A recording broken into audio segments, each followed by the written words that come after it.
So what we have here is a Daniell cell. There's no oxygen in right now, but I have a tube going into the cathode liquid to oxygenate. So I'm going to turn on the oxygen and we're going to watch that voltage and that voltmeter go up. So here we go.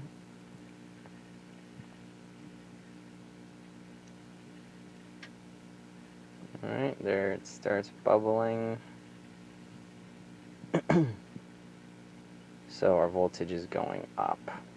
And the anode there is copper, and the cathode on the right is rhenium, R-H-E-N-I-U-M. So there we're getting close to 0.6 volts.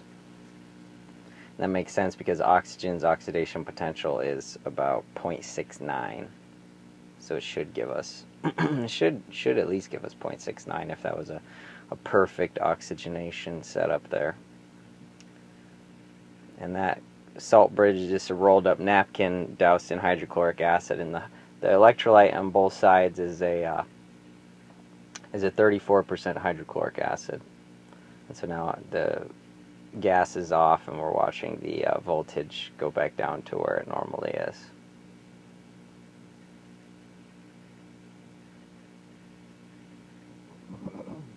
So we're turning the oxygen back on, and you can notice the voltage going back up. So that proves that this is an air cell, and that's a copper rhenium air cell right there.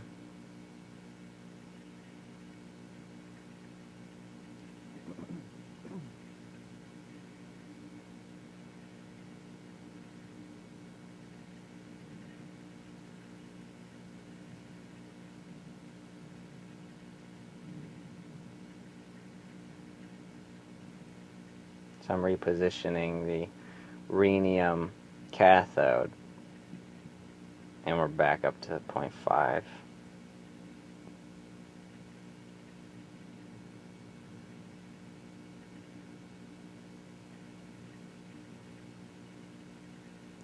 I'm going to cut the tape, and I'm going to put in a drop of hydrogen peroxide. So I turned off the gas there, and it's going back down.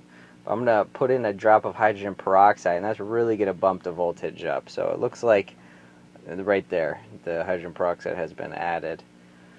So with one drop of 35% hydrogen peroxide on the cathode side, on the right side there, we're up to 1.185 volts. So now I'm going to bubble more oxygen, and we'll notice the voltage will keep going up.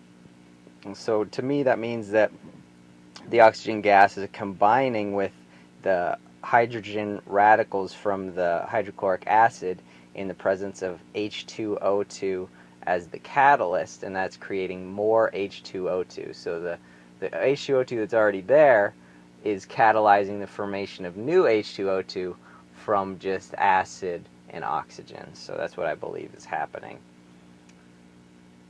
and why we're getting an increase in voltage when we bubble the oxygen through. And then once I turn the oxygen off, the voltage stays up at that high level. So that means to me that it's not the oxygen, dissolved oxygen, that's making the voltage go up. It's creating new hydrogen peroxide, which is, you know, reasonably stable. So it stays there even when the oxygen turns off. And then I add in another drop of hydrogen peroxide on a cut, and it goes up to 0.128, so I should be probably doing that pretty soon here. There it is. And yeah, I'm just repositioning the electrode, so it's going to jump around for a while here.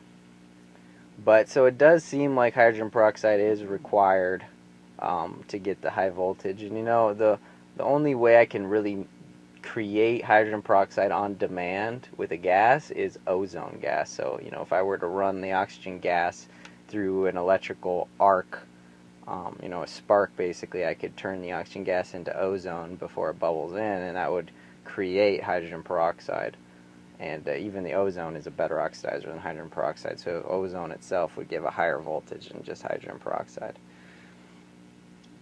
So, and also another way to boost the voltage is just increase the concentration of hydrochloric acid. When I used here, the maximum voltage I got, I mean, this is with rhenium. I tried iridium. The max voltage I got was about 1.32, but with 37% hydrochloric acid instead of 34%, I got like 1.65 with iridium. Iridium's the best metal to use as a cathode. So, you know, just keep increasing the hydrochloric acid percentage will also increase the voltage. So that's an important factor as well. So yeah, this kind of is bad news because it means that I can't reproduce my hydrogen peroxide experiments with using oxygen. But I'm going to try again. I'm going to get a what's called a fritted glass dispersion tube, and that will allow the oxygen to really bubble in superfine bubbles, so I can see how high I can get the voltage with oxygen.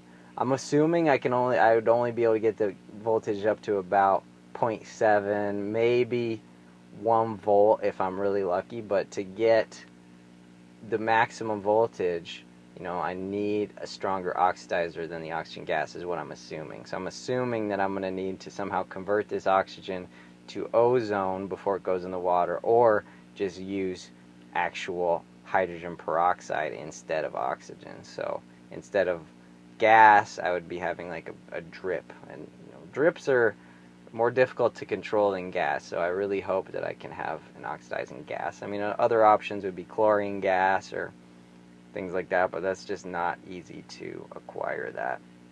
I'll probably have to create that on the fly.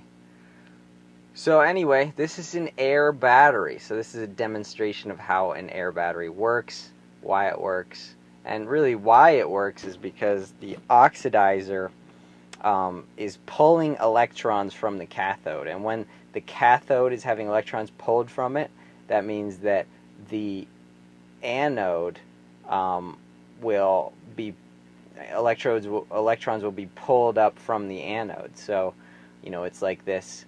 You know, it's like a pipe with water in it. If you create suction on the outlet, more water is going to flow through, or water is going to be wanting to flow through that pipe more. So there's two ways to go about it. You pressurize the inlet, or you evacuate the outlet. And oxidation is like evacuation of electrons. And you know, to pump electrons into the anode, you know, you can use light to do that, because light is just electrons. So if you have like photosensitive dyes in that anode side, on that left side there, if we had photosensitive dyes and we shined light on it, that would increase the electrons, that would pressurize the entrance of the tube, so to speak. And when we oxidize, so that's reduction, or if we put a reducing agent on the left side, that would also provide electrons. Like hydrogen gas is the common reducing agent. So that would, if we bubbled hydrogen gas on the left side, that would boost our voltage by about 0.2 at least. And the other option, you either increase the pressure on the anode, you know, with the reducing agent, or you decrease the pressure on the outlet, on the cathode, with an oxidizing agent. So that's how you can force electrons to, you know, have a greater gradient, so that they want to flow more and increase the voltage. So thanks for watching. I am the Nature Hacker. Do work.